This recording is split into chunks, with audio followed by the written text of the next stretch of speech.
for mechanics today, we're going to have a look at pulleys and how you can quickly make diagrams and get started with equations of motion. These are the things that are going to give you loads of marks. So pulleys look something like what you've got here on the board. I've just got some masses for my blocks and that's it. There's a bunch of assumptions that go along with this. Okay, they will say, for example, that the pulley, the center there, the pulley is smooth, so there's going to be no friction.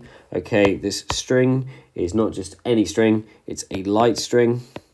And it's an inextensible string. So light means it has no mass. Inextensible is going to mean that sort of however much it's pulling at one side,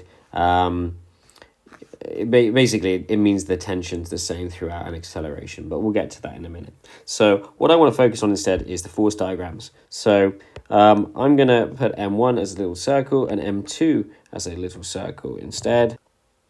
Okay, but first thing you need to watch out for really is, although they're connected, it's really not how the equations sort of work. One block doesn't know that the other one exists, okay? I'm going to leave these bits on here because that's the string. So the blocks know that the string exists, but they're not able to see the big picture. They're only able to think about the forces acting on themselves. Okay, forces, let's go through forces. So roughed is what you can use. Roughed is a little mnemonic trick. Weight, reaction, resistance, friction, tension, thrust.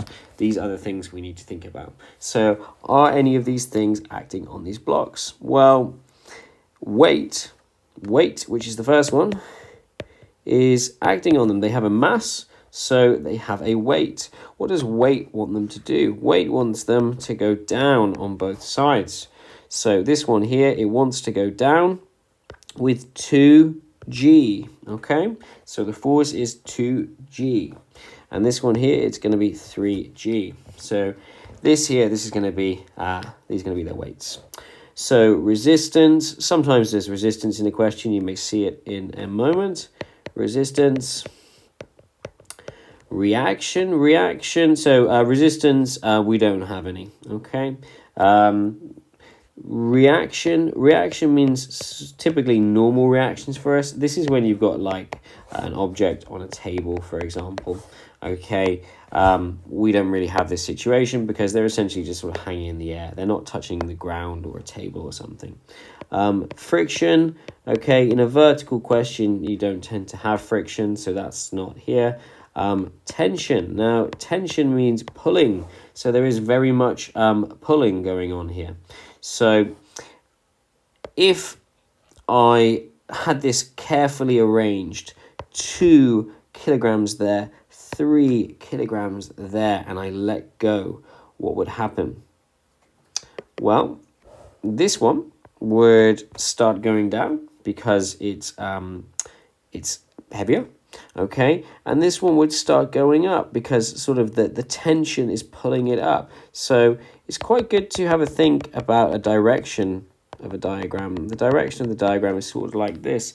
And what it does is it helps us think about the forces a little bit.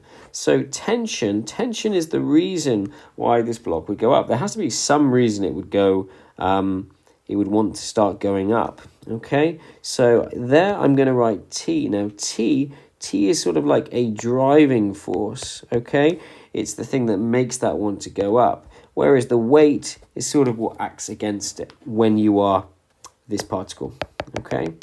How about for the other one? Well, the other one, it wants to go down because it's heavier, yes. Well, that's because, so that means it has more weight. So this is the force pulling this one down.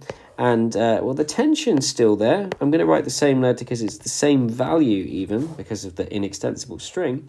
But what does it do? It sort of holds it back. If it weren't there, it would be able to go down quicker. So it's sort of what holds it back.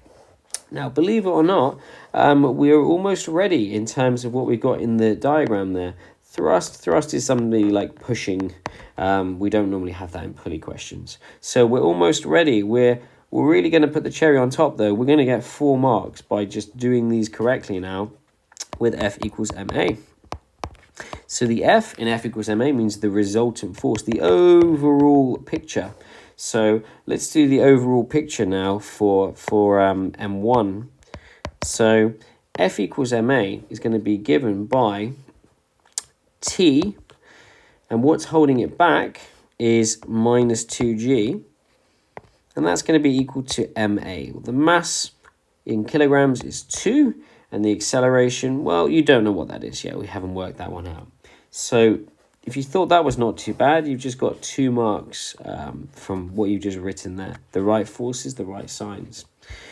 How about for the second block? Well, what's driving it? It's 3G that is driving it, and tension is holding it back. And that's equal to M. M is just M. It's the property, it's the mass. So M is 3, and then A, the acceleration that we have yet to find.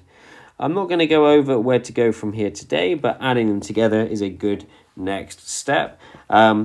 What we're trying to do is we're just trying to make sure we can find the right forces. So we think a little bit what's happening. We think separately about our diagrams, what drives it, what holds it back.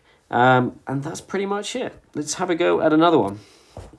So here I've got some masses. So I've got a 0.5. So I'm going to start drawing like this. They're always more or less going to look like this, okay, when you've got vertical pulleys. And we're going to do roughed. So weight, reaction, resistance, friction, tension, thrust. Okay, this is what we need to know about. So what way does the diagram want to go? Is it that way around, or is it that way around? 0.5, 0.2. The M1 is relatively heavy this time. So the diagram is sort of going to go this way this time. Okay. We still need our forces. Okay, we still got to consider them one at a time. Go through our forces. Let's do that now. So M1, well, of course it's got weight, but even more than that, weight is sort of the, the direction that it's going is the same as the weight of M1. So I'm going to do 0.5. It does need to be 0.5. I'm going to do 0.5 G, but I'm going to write it like that. How about M1? Anything else going on? Well, there's this tension as well. So that kind of holds it back. It means it doesn't go down as quickly as it would like. So there we are. Our other one over here, well, the string is going to make it want to go up. So let's do that. So T, the same T value. And how about its weight? Just because it's moving up doesn't mean it doesn't have a weight. It just means that this is relatively powerful.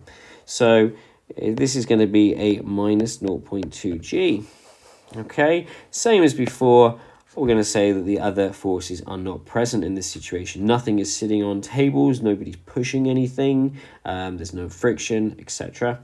Let's do our equations. So our equation for the F equals MA for both. Our equation for the first one, mass number 1, is going to be this one here. It's going to be 0.5 G take away T equals, what's the mass? So you should see the same number again, 0.5 A, which you could find out. The next one, so the next one is going to be what? Well, on this one here, tension's the driving force. Tension, take away 0.2 G, and that's going to be equal to 0.2 A. So there we go. I hope you found that actually vertical pulleys are not too bad of a situation at all. So it's time for you to have a go at it for yourself.